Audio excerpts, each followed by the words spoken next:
Welcome to this week's edition of the Weekly Remix. I'm Shelby. And I'm Sarah. In this weekly remix, there will be some holiday cheer and something about vending machines. But first, here are some announcements. Do you love playing Uno, checkers, and other indoor games? Join intramural board games Wednesdays in the LMC right after school. Do you want to make a gingerbread house? If so, join International Club Tuesday, December 18th from 3:20 to 4:20 in room 401. Sign up in your foreign language classroom and don't forget to bring a bag of candy to share with your friends and use as decoration. Between December 17th and the 21st, Stuco will be sponsoring a fundraiser to raise money for Special Olympics. Throughout the week, there will be teachers' names and pictures on a jar. Students can put money in the jar of their choice. Stuco will have the jars available in the 10 minutes before class each morning. Teachers with the most money in their jar at the end of the week has to sit on a bag of ice the entire Renaissance Assembly on the 21st. Teachers with jars are Miss Mitchell, Mr. Broyles, Mr. Hoskins, Mr. Hickey, and Mr. Smith. Be sure to bring in money to support Special Olympics. If you like sharing your opinions of books with others, reading books or book series, and celebrating your favorite book authors, then I Read Book Club is for you. New members are always welcome. If you have any questions, please see Miss Marley or Miss Grovey. Biology Club will have its annual recycled ornament party on December 19th. Get in the holiday spirit and build some fun and exciting ornaments and decorations using recycled materials. Tacos, McDoubles, Sonic drinks, oh my! Student Council is holding a raffle drawing this week for food.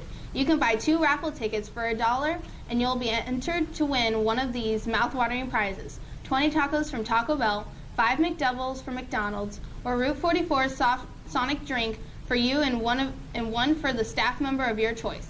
You can share your prize with your friends at lunch on Friday, or you can keep them all to yourself. Buy your raffle tickets from any student council member, Mr. Hickey, or Miss Tholen. By the time school starts on Friday, winners will be picked on Friday. So, Shelby, what are some of your Christmas traditions? Well, I usually go to Nebraska, but this year I'm going to Iowa and Nebraska. I usually stay in town and have all of my dad's family come over for Christmas dinner. Well, let's go over to Katie and Taylor to learn more about Christmas traditions. My favorite Christmas tradition is picking out the tree. The Christmas tree began in Germany almost 1,000 years ago, but it was not until the 16th century that the Christmas tree was brought indoors at Christmas time.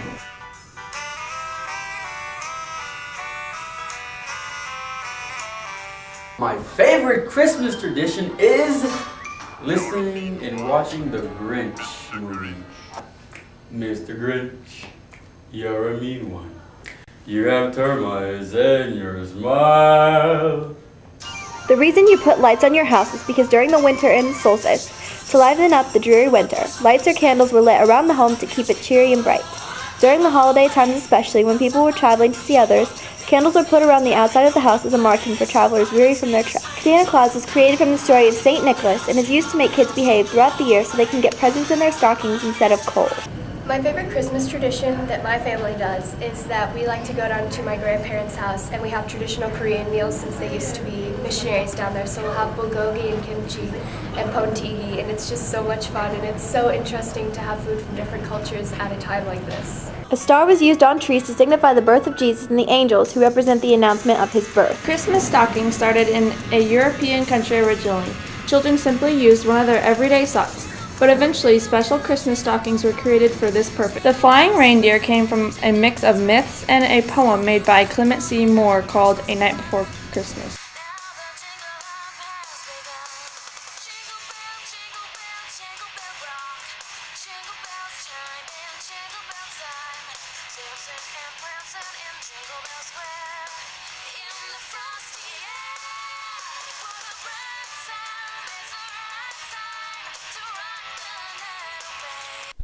Next week is Winter Spirit Week. This is what you should wear. Come to school comfy in your PJs on Monday. Wear your most festive outfits on Tuesday. Wednesday is a winter wonderland. Wear all white. Find the ugliest sweater you can find and wear it on Thursday. 8th grade wear green, 9th grade wear red, and Whoville hair. Are you ready for Spirit Week?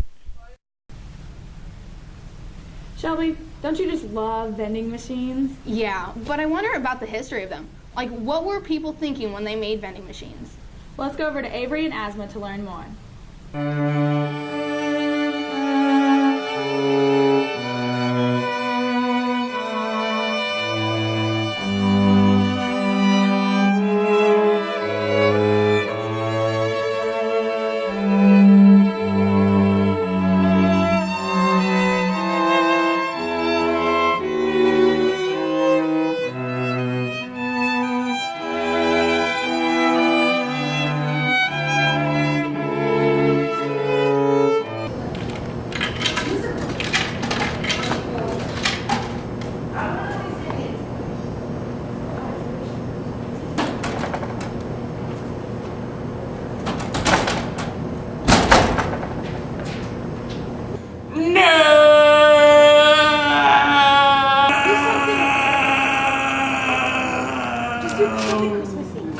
Good morning, everyone. Unfortunately, I'm sure this is a familiar scenario to many of you. You spend your hard-earned money on some great, fattening snacks, only to have the vending machine rip you off. It is a devastating experience that has been a threat to society for many generations. But where, you ask, did this common menace come from? Today, I will be your guide as we embark upon our adventure to take a closer look at these mechanical phenomenon. To start off, I need to give you some background knowledge on these peculiar appliances. The first known vending machines were invented by a Grecian man named Hero in 215 BC. These vending machines were kept in Egyptian temples, and they dispensed holy water in exchange for coins. What do you get from the vending machine?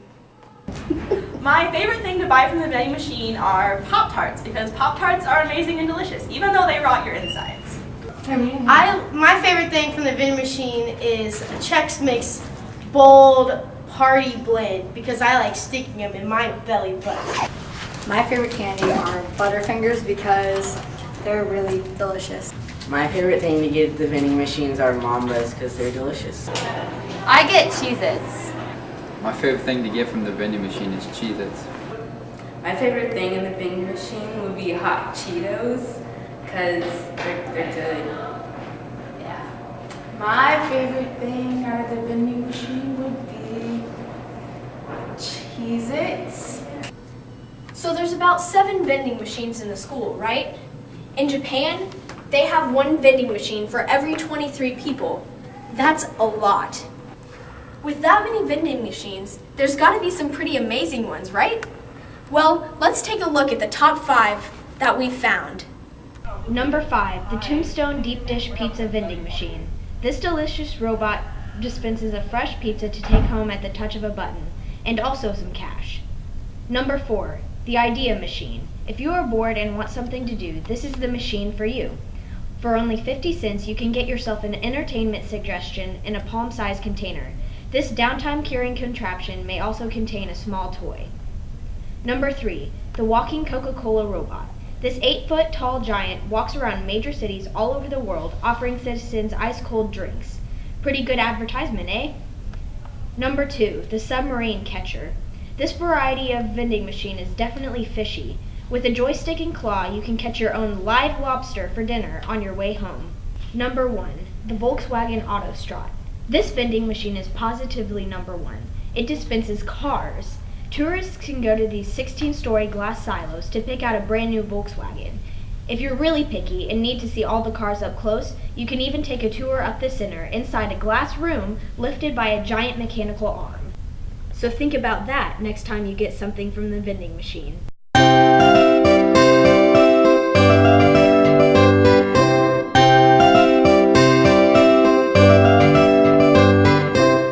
I dreamed a dream in time gone by, when hopes were high and life worth living. I dreamed that the God...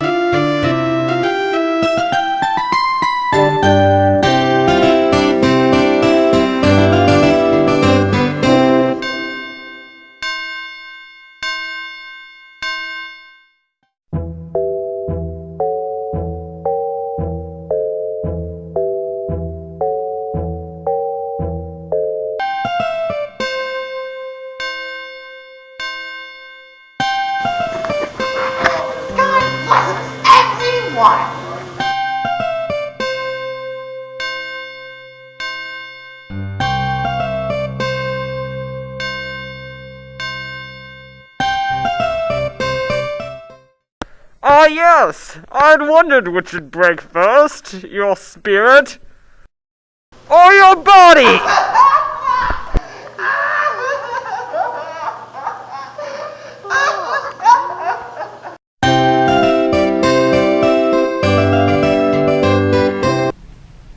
Sarah, I think the world is going to end on the 21st. That's the last day of school before winter break. I don't think the world's going to end, but let's go over to Veronica and RJ to learn more. I think that Captain America is going to come over here and save the world because he is really awesome and he has superpowers. I don't think the end of the world is going to happen. It's sure the temperature's changing and everything, but there's no true reason for the world to end. It's not like the volcano is going to spurt up in the middle of the ocean and kill everybody. I do not think that the world's going to end on December 21st, 2012, because the minds have said that many times about other dates, and it hasn't happened.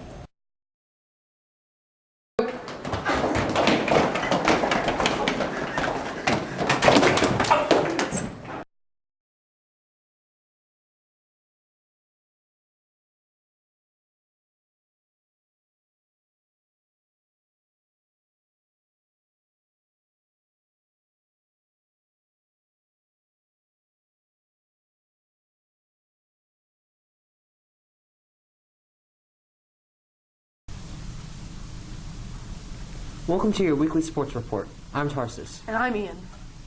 Congratulations to the Liberty North JV Wrestling Squad on placing 6th out of 10 teams at the Polo Varsity Tournament this weekend. Carson Armour, wrestling at 120, is 3-2.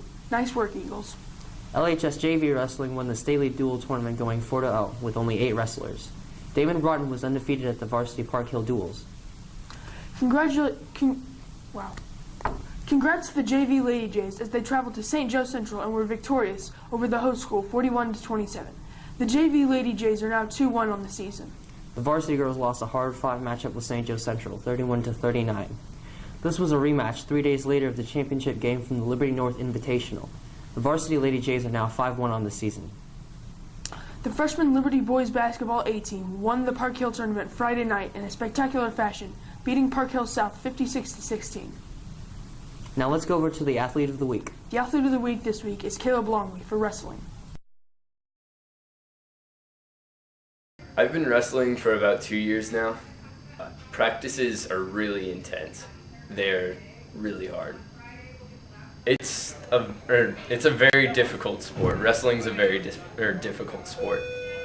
Meets, you've always got butterflies. You're always really nervous at meets, and tournaments are even worse. You're really nervous at tournaments. I haven't had any really bad injuries. I did have a staph infection, but nothing bad. And this has been your weekly remix. Make sure to catch our Christmas special next week. Have a great day.